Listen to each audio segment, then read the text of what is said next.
मंडळी, 27 तारखेला आहे कार्तिक पौर्णिमा आणि तुम्ही स्वामींचे भक्त असाल तर 3 गोष्टी तुम्ही अवश्य करा.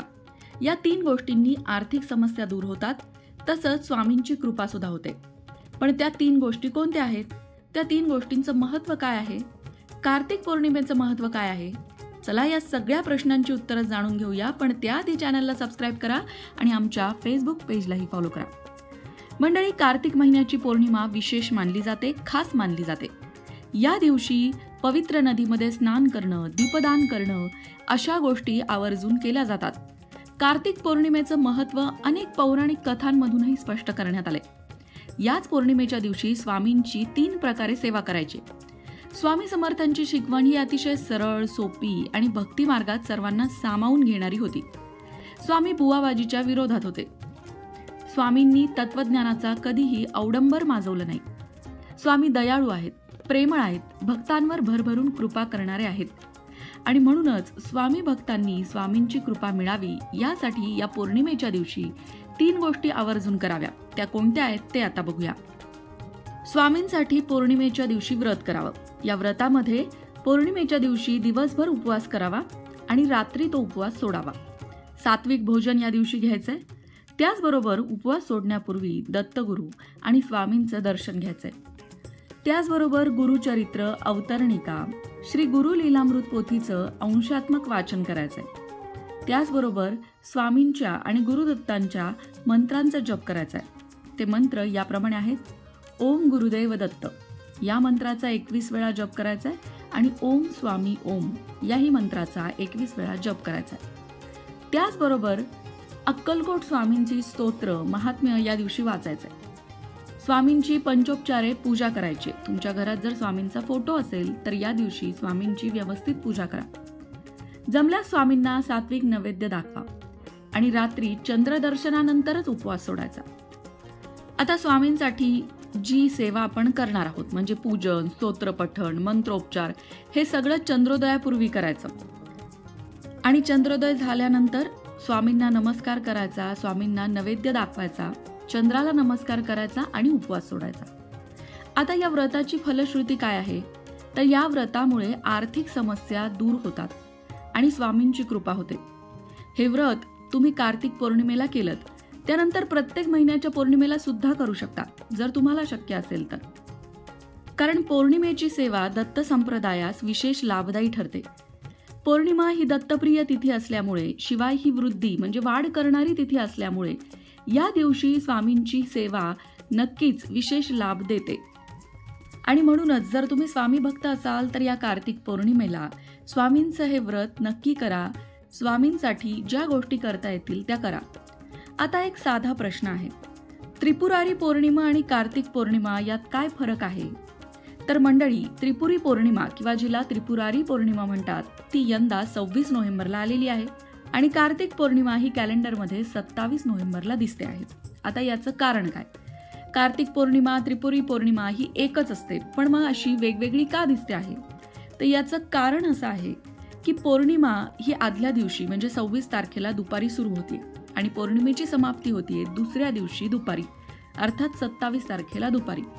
उदय तिथीनुसार आपण दुसरा दिवस पौर्णिमेचा पकडतो. पण त्रिपुरी पौर्णिमा जी असते, जिला आपण देवदिवाळी म्हणतो, ती संध्याकाळी साजरी केली जाते. आणि म्हणूनच त्रिपुरी पौर्णिमा असणारे 26 तारखेला आणि कार्तिक पौर्णिमा असणारे 27 नोव्हेंबरला. आता 26 तारखेला जी त्रिपुरी पौर्णिमा आहे त्या त्रिपुरी पौर्णिमेला तुम्ही त्रिपूर पेटवू शकता. त्रिपूर म्हणजे 750 वातींचा एक संच असतो आणि भगवान शिवशंकरांसाठी तो पेटवला जातो. 750 वातींचा हा संच तुम्हाला बाजारात विकतही मिळेल किंवा बऱ्याच घरांमधून पूर्वी या वाती घरीच बनवल्या जात असत. पण आता हल्ली कशा बनवायच्या ह्या बऱ्याच जणांना माहिती नसतात. अशा वेळी तुम्ही या वाती बाजारातनं विकत आणून संध्याकाळच्या वेळेला भगवान शिवशंकरांची पूजा करून त्यांच्यासाठी या वाती प्रज्वलित केल्या तरी चालू शकतं. आणि दुसऱ्या दिवशी अर्थात 27 नोव्हेंबरला सकाळी लवकर उठायचं, स्नान करायचं, त्यानंतर संपूर्ण घर शुद्ध करायचं. आधी तनाची शुद्धी, मनाची शुद्धी आणि हे सगळं झाल्यानंतर आपल्या स्वामींच्या पौर्णिमेच्या व्रताला सुरुवात करायची. आता लक्षात घ्या, कुठलंही व्रत जेव्हा आपण करतो किंवा आपल्याला काहीतरी समस्या असते आणि ती समस्या दूर करण्यासाठी जेव्हा आपण ईश्वराकडे साकडं घालतो, ईश्वराची सेवा करतो, तेव्हा त्याचे नियमही असतात. काय नियम असतात? तर आता कार्तिक पौर्णिमेच्या दिवशी चुकूनही खोटं बोलू नका. ब्रह्मचर्याचं पालन करा. सगळ्यात महत्त्वाचं म्हणजे कार्तिक पौर्णिमेच्या दिवशी महिला वर्गाला अडचण असेल तर महिला वर्ग पूजा करू शकणार नाही. मंत्र जप, स्तोत्र जप हे काहीही करता येणार नाही. अशा वेळी तुम्ही फक्त दिवसभरासाठी उपवास करू शकता आणि रात्री तो उपवास सोडू शकता. आता या कार्तिक पौर्णिमेच्या दिवशी कुणाशीही विनाकारण वादविवाद घालू नका, भांडणं करू नका, कुणालाही शिव्या देऊ नका, कुणाबद्दलही मनात वाईट विचार येऊ देऊ नका.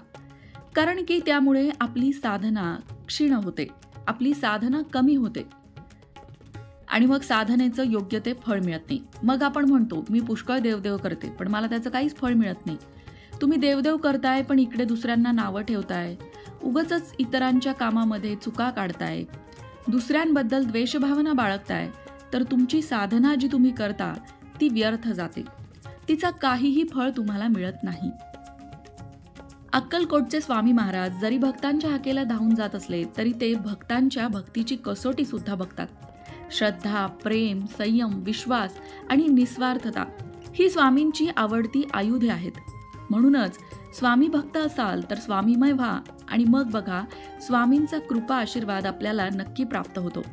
आता तुम्ही म्हणाल की पौर्णिमेच्या दिवशीच आपल्याला स्वामींची सेवा का करायची आहे किंवा स्वामींची या प्रकारे उपासना पौर्णिमेलाच का केली जाते किंवा त्याचा काय लाभ मिळतो? तर पौर्णिमा ही दत्तगुरूंची सुद्धा जन्मतिथी आहे. त्यांचा जन्म हा मार्गशीर्ष पौर्णिमेचा. तसंच पौर्णिमा ही तिथी संपत्तीची देवी माता लक्ष्मी हिला सुद्धा प्रिय आहे. असं म्हटलं जातं माता लक्ष्मीचं सुद्धा पृथ्वीवर अवतरण झालं होतं ती तिथी पौर्णिमाच होती आणि म्हणून पौर्णिमा ही अत्यंत महत्त्वाची तिथी आहे. आणि जी पौर्णिमा अशी विशेष असते जशी कार्तिक पौर्णिमा, त्या पौर्णिमेला आपण आवर्जून आपल्या आर्थिक समस्या सुटाव्या यासाठी काही उपाय केले तर ते आपल्याला लाभदायक ठरतात. पण मी मगाशी म्हटलं तसं की कुठलाही उपाय करताना त्या उपायाचे नियम तुम्ही पाळताय का? कारण नियम पाळत असाल तरच तो उपाय तुम्हाला फलित होणार हे लक्षात ठेवायला हवं. आता आपले एक प्रेक्षक आहेत, त्यांनी कमेंटमध्ये लिहिलं की आम्ही उपाय करून पाहिले पण आम्हाला काही त्याचा लाभ झाला नाही. मंडळी लक्षात घ्या, त्या उपायांबरोबर ज्या गोष्टी करायला सांगितलेल्या नाहीयेत त्या तुमच्याकडनं जर होत असतील तर मात्र तुमचे उपाय फलित होणार नाहीत. म्हणून कुठलाही व्रत करण्यासाठी सगळ्यात महत्त्वाचा असतो तो संयम. म्हणजे जोपर्यंत आपली इच्छा पूर्ण होत नाही तोपर्यंत ती गोष्ट करत राहणे, या गोष्टीला अत्यंत महत्त्व आहे. कधी कधी आपलं पाप इतकं असतं की आपल्या पापामुळे आपली साधना ईश्वरापर्यंत पोहोचत नाही. पापाचा जेव्हा पूर्ण क्षय होऊन जातो तेव्हा आपली साधना ईश्वरापर्यंत पोहोचायला लागते. म्हणून तर कुठलेही आध्यात्मिक उपाय करताना जी पथ्य पाळायला सांगितली जातात की कुणाबद्दलही मनामध्ये द्वेष ठेवू नका, कुणाबद्दलही मनात वाईट विचार येऊ देऊ नका. कारण मनात आलेले वाईट विचार सुद्धा एक प्रकारचं कर्म मानलं जातं. आणि बाहेरून तुम्ही कसेही कितीही चांगले वागत असलात पण मनामध्ये जर तुमच्या कुणाबद्दल द्वेष असेल, कुणाबद्दल वाईट भावना असेल तर ईश्वराला ते कळल्याशिवाय राहत नाही आणि ईश्वराजवळ प्रत्येक बारीक बारीक कर्माची नोंद असते. म्हणून व्रत करताना आपलं मन निर्मळ ठेवण्याचा प्रयत्न करायचा. ते अचानक जमत नाही. नामस्मरण हा त्याच्यावर उपाय आहे. आपल्या मनाला नामस्मरणाची गोडी लावायची. हळूहळू अभ्यास, या गोष्टीला सुद्धा अभ्यास लागतो. अभ्यासाने आपल्या मनामध्ये येणारे हे वाईट विचार कमी होतात, दूर होतात. पण कुठलीही गोष्ट आज केली आणि उद्या फळली असं होत नाही. त्यासाठी संयम लागतो. अशी छोटी छोटी व्रतं करून आपण आपली साधना वाढवू शकतो. मग मंडळी, स्वामी भक्त असाल तर कार्तिक पौर्णिमेच्या या सुवर्ण संधीचा लाभ अवश्य घ्या आणि कमेंट बॉक्समध्ये श्री स्वामी समर्थ लिहायला विसरू नका. अशाच प्रकारच्या माहितीपूर्ण व्हिडिओंसाठी लोकमत भक्ती चॅनलला सबस्क्राईब करा आणि बेल आयकॉनवर सुद्धा क्लिक करा. म्हणजे आमच्या नवनवीन व्हिडिओचं नोटिफिकेशन तुम्हाला मिळत राहील. तसंच योग्य आध्यात्मिक मार्गदर्शनासाठी लोकमत भक्तीच्या फेसबुक पेजला फॉलो करायला विसरू नका.